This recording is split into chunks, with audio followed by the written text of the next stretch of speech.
vita dopo il terribile schianto in piazza Tovena di Cison, dopo aver perso il controllo dell'auto, sfondato il muro dell'ex scuola comunale, il ragazzo sbalzato fuori, i residenti svegliati dal boato. 67enne travolta da un'auto mentre attraversa il terraglio alle porte di Treviso. La donna versa in condizioni critiche in ospedale e traffico in tilt. Operaio 64enne grave dopo essere caduto mentre era impegnato in lavori di manutenzione sul tetto di una fabbrica a Ponte di Piave.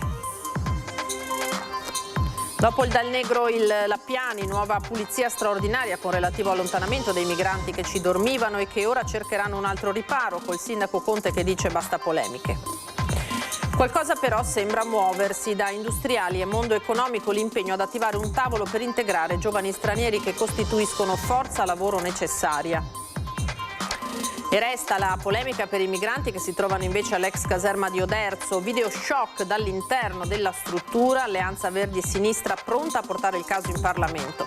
Scopre insulti omofobi e offese nella chat di classe di un alunno delle medie. Il professore lo denuncia per diffamazione, poi accetta la lettera di scuse della famiglia e un risarcimento simbolico alla scuola.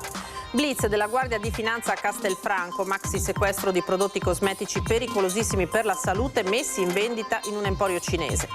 In 5 giorni ha razziato per 2 volte le offerte dei fedeli nell'abbazia di Monastier, 61enne ladro seriale bloccato e denunciato dai carabinieri.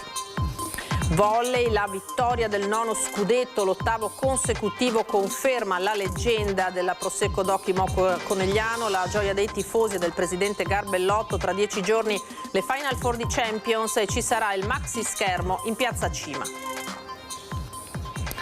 Buonasera, bentrovati, eccoci in diretta con l'edizione di Treviso dei nostri telegiornali e dunque la cronaca in apertura col drammatico incidente in piazza della Vittoria. Siamo a Tovena di Cison di Valmarino, un'auto si è schiantata contro il muro e il cancello dell'ex scuola e c'è un ragazzo giovanissimo, appena 19 anni, in fin di vita.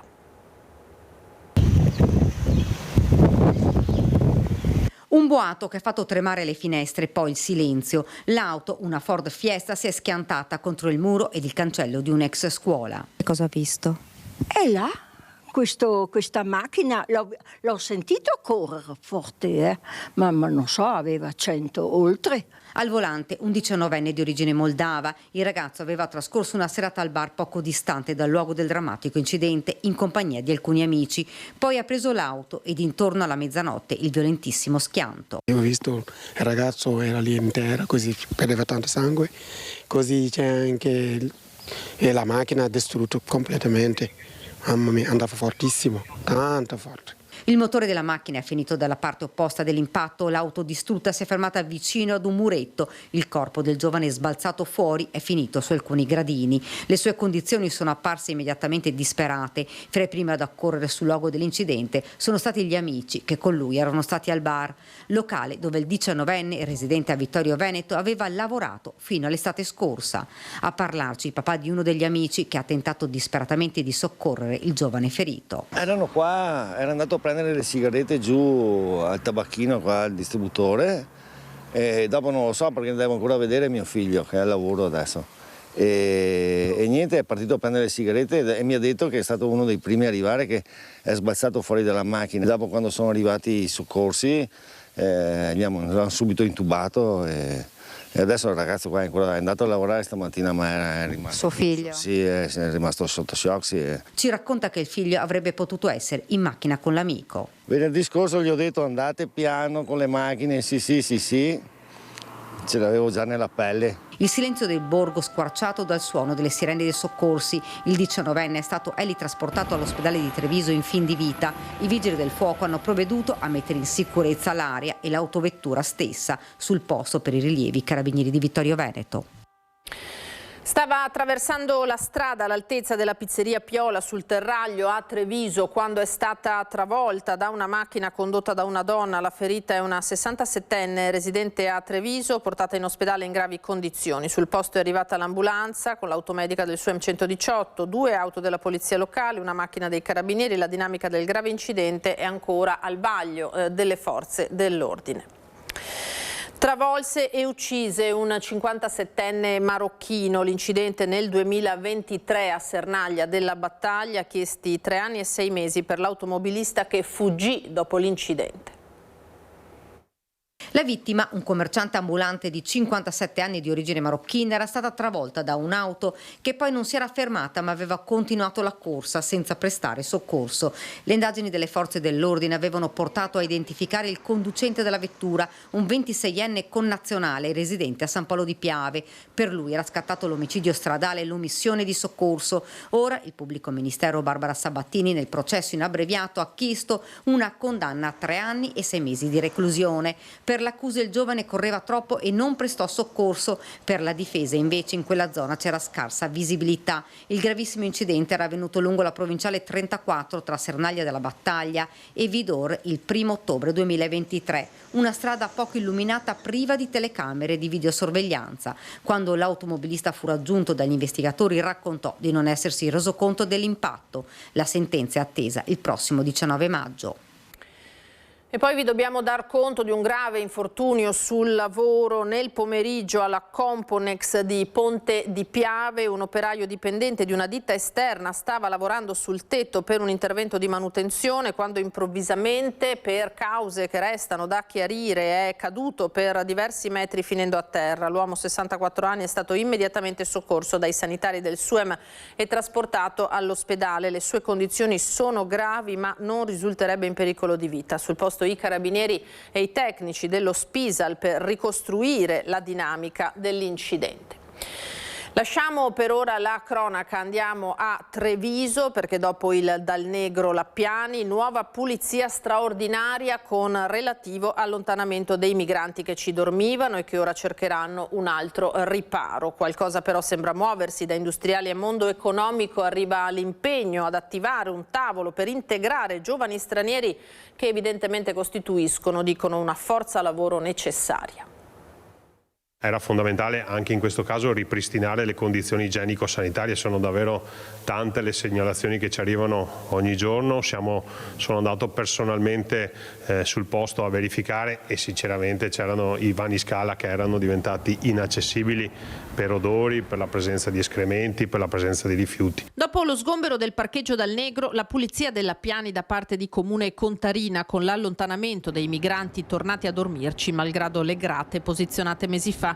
3 i giovani trovati sul posto, molti di più i giacigli. Un rimpallo continuo e senza soluzione, lo stesso che nei giorni scorsi ha portato migranti, parroci, volontari a manifestare trascorrendo 2 notti all'addiaccio sotto i portici di via Municipio.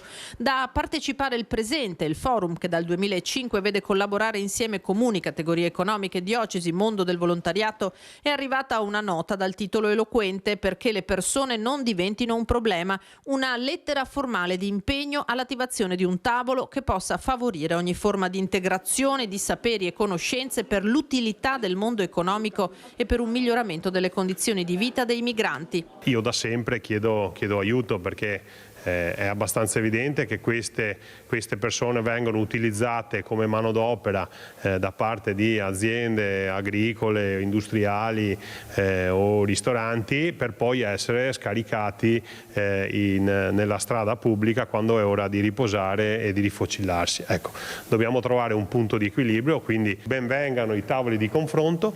Io ho bisogno però anche che ci sia un sostegno economico e un sostegno con messa a disposizione di spazi. Una buona notizia per Luigi Calesso di Coalizione Civica, la presa di responsabilità del mondo economico, meno dice il blitz alla Lappiani che non fa che peggiorare la situazione. Mi pare che in questi giorni in cui già appunto c'è una soluzione non ancora definitiva perché è stato sgomberato dal Park Dal Negro, forse non fosse il caso di acuire ulteriormente situazioni che possono portare altre persone a lasciare un altro luogo in cui dormono, perché quello che è chiaro è che queste persone non scompaiono. Stessa posizione per il centro sociale Django. Nel pomeriggio si è diffusa poi la voce che gli occupanti della Lappiani, a cui sono state tolte coperte, materassi recuperabili per chi volesse tramite la polizia locale, si fossero spostati proprio al Dal Negro. La questione è destinata a restare aperta e Conte lo ribadisce. È un fenomeno che ha delle dimensioni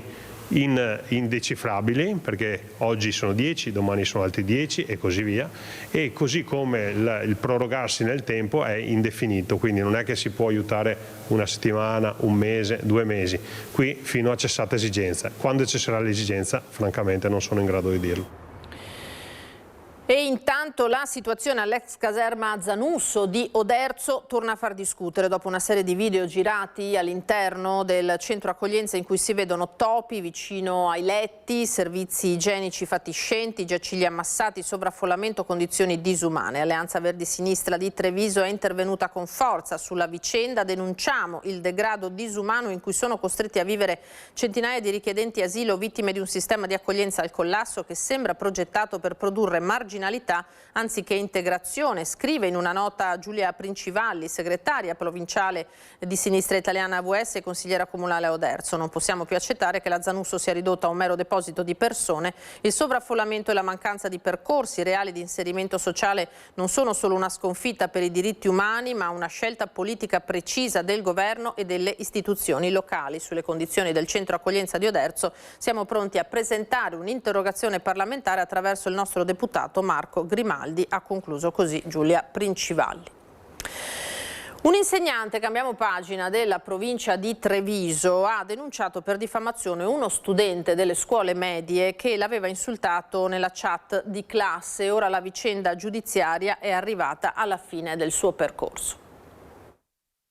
Denuncia per diffamazione, scuse formali, rimborso delle spese legali e un risarcimento per danni morali simbolico devoluto alla scuola per l'acquisto di materiale didattico. I fatti: nel 2025, una scuola media della provincia di Treviso, nella chat WhatsApp di classe, uno studente si lascia andare a commenti offensivi e omofobi nei confronti di un insegnante che denuncia il ragazzo. Poiché il minore non era perseguibile penalmente, il docente poi, assistito dal sindacato Gilda degli insegnanti e da un avvocato, ha scelto di non proseguire l'azione legale, ottenendo però dalla famiglia una lettera di scuse e il versamento di una somma simbolica. Il fine che si prefiggeva l'insegnante era prevalentemente di tipo educativo, non punitivo, nel senso che il ragazzo che aveva operato in questa chat inserendo dei commenti così denigratori, forse anche per gioco con i compagni, insomma, probabilmente non si è reso conto della portata delle conseguenze delle sue azioni. Da Gilda un appello alle famiglie: troppo frequenti i commenti denigratori nei confronti di figure educative anche da parte dei genitori e poi i figli imitano. Purtroppo non c'è una sufficiente vigilanza sull'uso dei social. A mio avviso le famiglie dovrebbero operare un maggior controllo su questi strumenti o comunque affiancare i ragazzi. Decine le segnalazioni del genere arrivate negli ultimi anni, 3 i casi nel Trevigiano che hanno avuto un seguito legale. Ecco l'invito ai docenti. Purtroppo pochi insegnanti ancora entrano nell'ordine di idee di denunciare. Ai colleghi insegnanti voglio ricordare anche che nell'esercizio della loro professione sono dei pubblici ufficiali e quindi hanno il dovere, non solo il diritto, di denunciare questo tipo di comportamenti.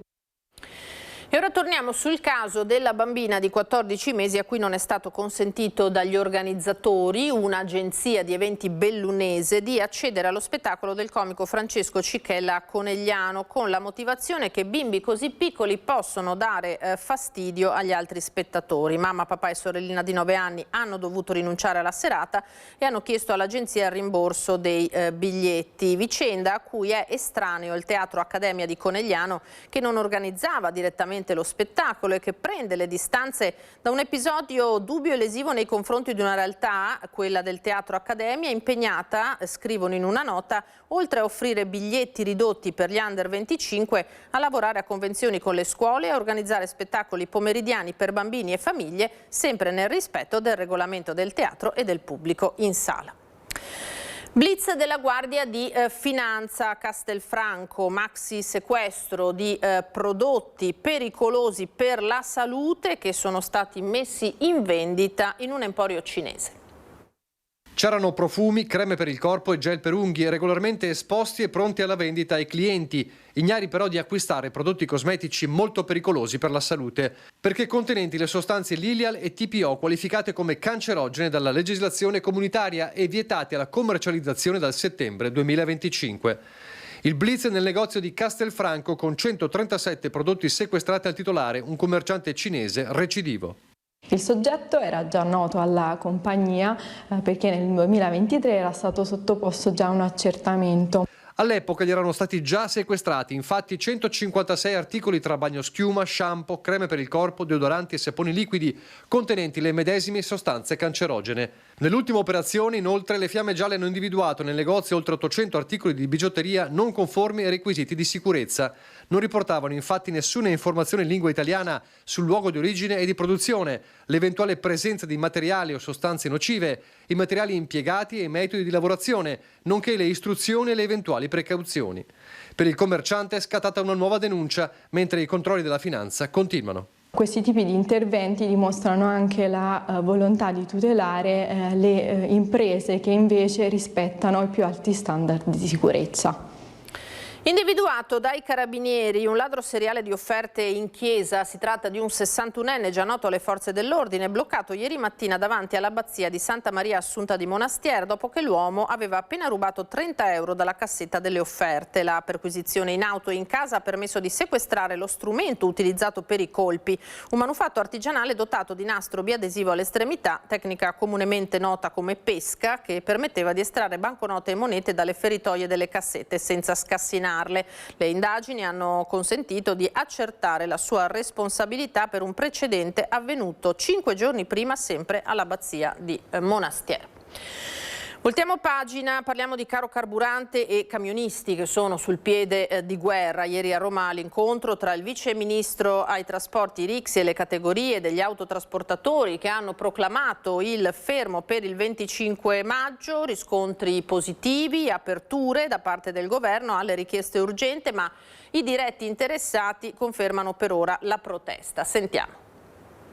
C'è stato un incontro del Ministero dove il vice ministro dei trasporti Rixi ha portato le proposte del governo di portare i fondi che ci sono stati tolti in questi 3 mesi. C'è un piano da portare al Ministero dell'Economia, si porteranno delle regole, ma a questo momento è solo un primo passo che il governo ha portato. Il 10 maggio dicono che ci sarà un altro incontro dove si dovrà mettere un protocollo d'intesa o ratificare quello che hanno detto. E spero che siano più veloci e solerti di quello che tutti i trasportatori stanno pensando, perché visto le riunioni che abbiamo avuto nel territorio non è che sono molto contenti di aspettare e sono abbastanza comunque sfiduciati da questo governo.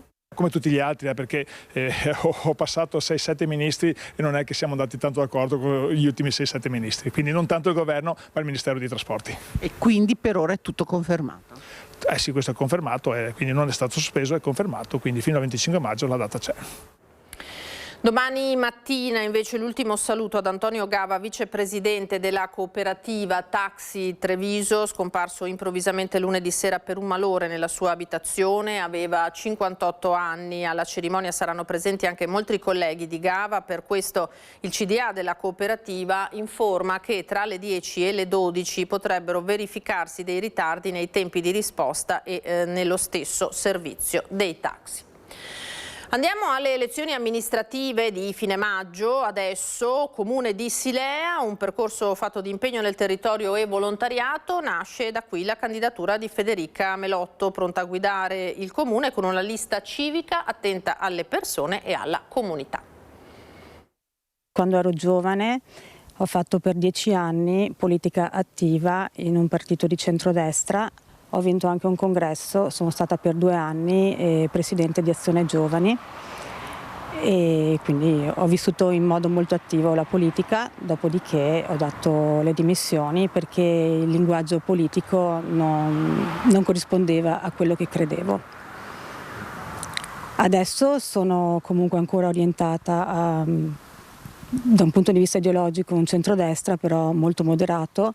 Credo poco nei simboli, credo molto di più nelle persone. Federica Mellotto, candidata a sindaca a Silea con la lista civica Siamo Silea, è un'avvocata con oltre 20 anni di esperienza, sposata e madre di 3 figli, da tempo impegnata nel volontariato e nella vita della comunità. Ha maturato esperienze accanto a giovani, famiglie, realtà sportive e persone fragili. E mi candido perché vivendo così attivamente il territorio mi sono resa conto che, anzi mi è stato chiesto di offrire quella che è la mia competenza e quelli che sono i miei valori in un'altra sede che è proprio quella dell'amministrazione comunale. La sua candidatura nasce dalla volontà di mettere competenze professionali e impegno civico al servizio del territorio, proponendosi come guida concreta, attenta ai bisogni delle persone e fortemente legata alla comunità locale. Se sarà eletta sindaco, la prima cosa che farà? Allora, io mi sono già messa in ascolto perché sono convinta che in qualsiasi relazione l'aspetto fondamentale sia il dialogo. Quindi ho organizzato già diverse serate, diversi incontri con i cittadini, mi sono messa in ascolto. I cittadini di Silea chiedono una Silea sicura, pulita, quindi più manutenzione, una Silea attrattiva dove si creino eventi anche a tutela e anche in supporto di quelle che sono le attività produttive che facciano sì che Silea diventi più bella, più vivibile, più attraente soprattutto per i cittadini di Silea. Ora ci fermiamo per un velocissimo break pubblicitario, a tra poco.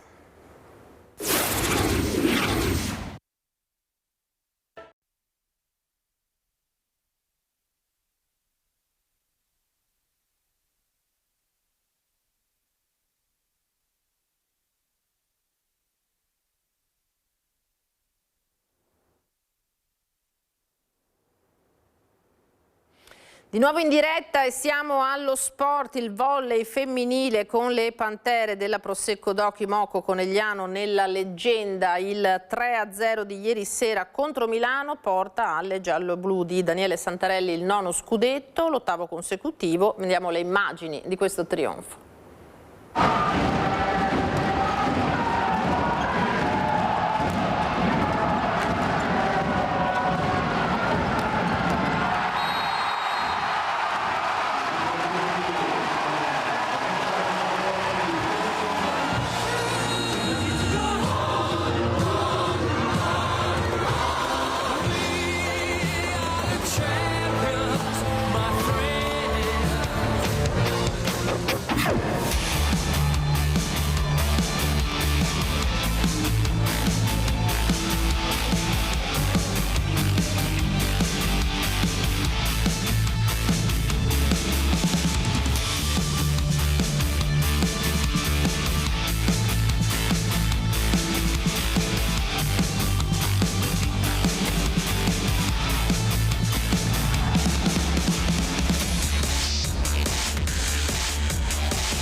L'ennesimo grande successo in immagini e musica e dunque per le Pantere in 14 anni 9 scudetti, 8 Coppe Italia, 8 Supercoppe, 3 Champions, 3 mondiali per club. Il tempo per festeggiare il nuovo tricolore sarà a maggio, prima ci si deve concentrare sulle Final Four proprio di Champions.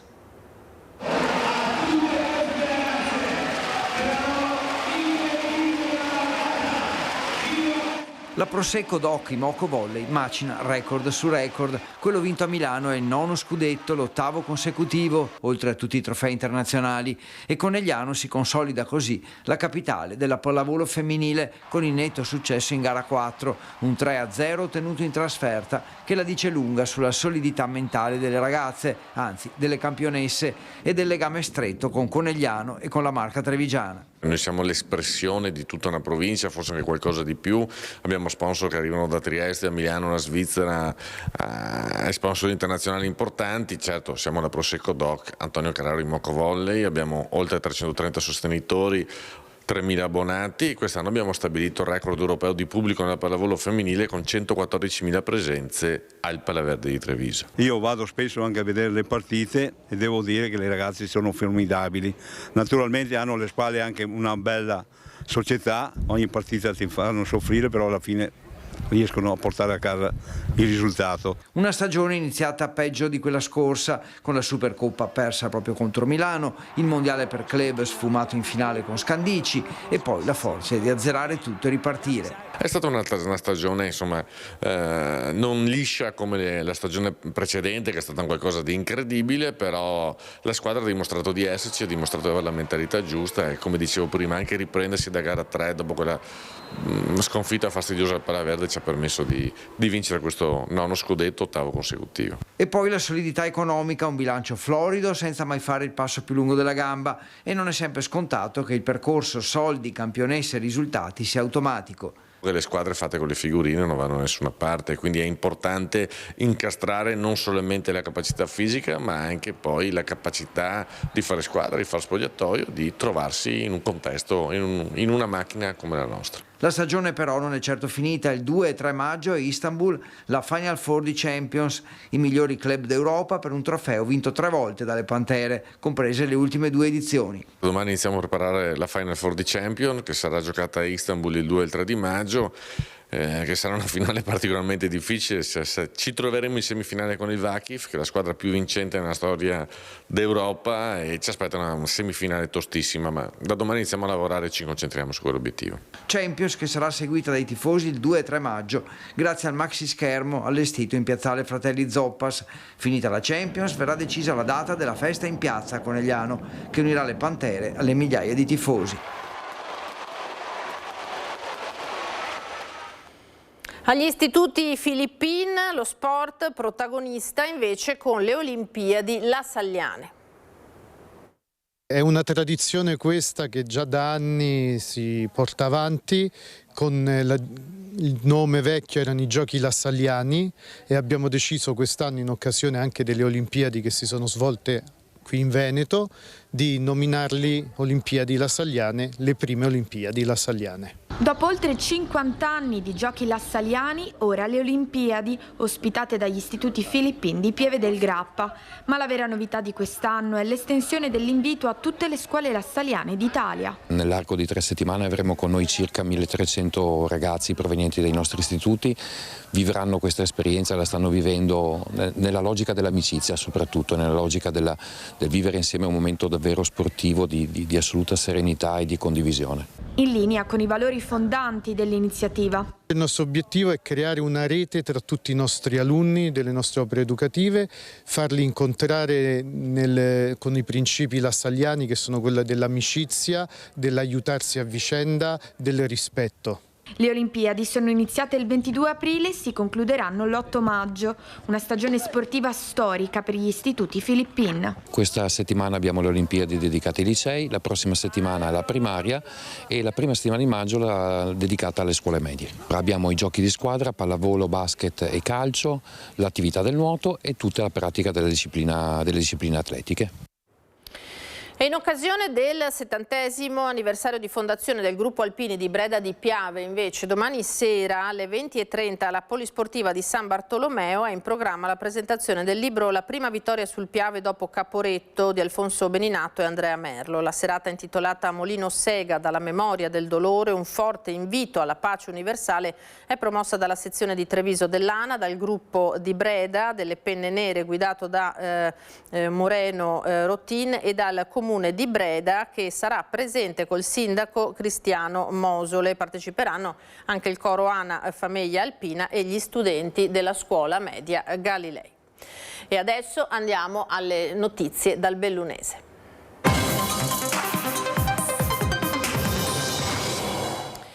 Da domani mattina alle 8 alle 12 di sabato 25 aprile scattano i depositi di candidati e liste per le elezioni amministrative. Nel Bellunese andranno a rinnovo 9 comuni. Rush finale per la presentazione di candidati e liste per le elezioni amministrative del 24 e 25 maggio che rinnoveranno i municipi di 9 comuni in provincia di Belluno: Borca di Cadore, Colle Santa Lucia, Gosaldo, Valle di Cadore, Vodo di Cadore, Zoppè, Cibiana, Lamon e Vigo. Al voto saranno chiamati circa 11.300 elettori. I comuni sopra i 1.000 aventi diritto sono Lamon con 4.120, Valle di Cadore 2.100, Vigo di Cadore 1.421. In 3 dei 9 comuni si va a rinnovo per motivi diversi dalla scadenza naturale. Cibiana e Lamon per le dimissioni anzitempo dei sindaci in carica. Vigo di Cadore, attualmente retto dal vice sindaco, va a rinnovo per l'incompatibilità di carica della ex sindaca Silvia Callegaro, eletta al Consiglio regionale lo scorso novembre. I nomi dei candidati sindaco e dei candidati ai consigli comunali dovranno essere presentati dalle 8 di venerdì 24 alle 12 di sabato 25 aprile. Non c'è la ressa di candidature, specie a Cibiana e a Vodo di Cadore. Al momento per entrambi il rischio dietro l'angolo è il commissariamento che potrebbe proseguire nel caso di Cibiana, comune retto da Sandro Gerardi fino al 3 marzo dello scorso anno, eletto inaspettatamente nel 2024 con una lista civetta. Per Vodo di Cadore è invece nota l'intenzione di non tentare il terzo mandato per Domenico Belfi. In ogni caso, per entrambi i municipi la corsa è contro il tempo. In caso contrario, la palla spetterà al commissario prefettizio. E a Belluno si rinnova il patto con le aziende agricole per la cura del territorio. Dopo l'avvio sperimentale nel 2025, il nuovo piano sfalci è stato ampliato, stanziati 560.000 euro. Sono programmati da 2 a 4 tagli da tutte le parti della nostra città, sono aziende del nostro territorio, quindi aziende agricole, aziende che vivono insieme a noi il nostro territorio. Partito in via sperimentale lo scorso anno, il piano Sfalci 2026 si presenta già con corpose novità, a partire dalla copertura finanziaria da 480.000 euro nel 2025 a 560.000 per il 2026, con un incremento del numero di sfalci e di lotti che sono 11, esattamente quante le aziende agricole che hanno sottoscritto la convenzione. Il lavoro da fare non mancherà, considerando che il cuore degli sfalci riguarderà i cigli degli oltre 460 chilometri di strade che attraversano il comune di Belluno, oltre alle aree verdi. Al decoro di parchi e giardini ci penserà la squadra di operai comunali che da quest'anno possono contare su nuove attrezzature e a breve anche di un robottino automatico. Nella sala consigliare di Palazzo Rosso la firma dei documenti e subito la riunione operativa per la definizione dei dettagli assieme ai tecnici del comune. Quest'anno è stato veramente un lavoro importante perché le convenzioni sono cambiate, i lotti sono aumentati e soprattutto è stato fatto questo gran lavoro all'interno del nostro sistema informatico territoriale e abbiamo la visione completa di tutti gli sfalci, di tutte le strade. In passato si è lavorato sulle tavole, da quest'anno, grazie al prezioso apporto dell'ufficio informatico di Palazzo Rosso, le mappe compaiono sul portale Carto che raccoglie, elabora e mette a disposizione informazioni georeferenziate. Un discorso a parte va fatto per la cura del verde di pertinenza privata che di frequente invade la strada. Abbiamo messo degli obiettivi alla polizia locale che già l'anno scorso hanno mappato metà del nostro territorio, quindi tutta la parte delle Ronce e Nevegal, e quest'anno stanno lavorando invece da quest'altra parte verso Tisoi, Bolzano, Sopracroda e poi via tutto l'Oltrardo, perché questa mappatura permette di andare a inviare lettere ai proprietari, quindi delle proprie particelle, per cercare di ognuno di rendersi responsabile. Le lettere sono pronte laddove c'è bisogno, giustamente, quindi sarà un invito a tenere pulito il proprio bene e poi, se questo non sarà necessario, seguiranno anche le altre azioni. E si avvicina davvero a grandi passi il via al Giro d'Italia. Dopo un anno di stop, le Dolomiti si preparano ad accogliere le tappe del Giro uomini e donne. Giro d'Italia 2026, tante Dolomiti e tanta provincia di Belluno nel programma della Corsa in Rosa. Una tappa del Giro maschile partirà da Feltre per arrivare in comune di Alleghe a Pian di Pezzè il 29 maggio e lo stesso giorno il Giro d'Italia E con biciclette elettriche andrà da Agordo ad Alleghe. Donne invece impegnate con la cronoscalata del 2 giugno sul Nevegal, e il giorno dopo con tappa da Longarone a Santo Stefano di Cadore. Marco Pantani il 26 giugno del 1992 vinse il Giro d'Italia dopo aver percorso la tappa ai Piani di Pezzè. Io ho sempre sognato di poter ripetere un arrivo del Giro d'Italia su a Pezzè, è un arrivo iconico e sicuramente faremo di tutto perché lasci un grande ricordo come ha lasciato quella tappa di Pantani. Siamo riusciti a portare una tappa bellissima, che è una tappa probabilmente iconica e anche conclusiva del Giro d'Italia, ma ricordo che il Giro d'Italia a livello italiano significa 2 miliardi e 200 milioni di giro affari, significa che tutti quelli che vengono a vedere una tappa poi ritornano al 61% a pernottare o a mangiare qualcosa, significa tanta economia, significa una grande visibilità, significa anche portare benessere, quindi non solo le Olimpiadi ma anche un grande evento che noi dobbiamo essere bravi a mantenerlo anche nei prossimi anni. Per la sua comunità questa tappa cosa vuol dire?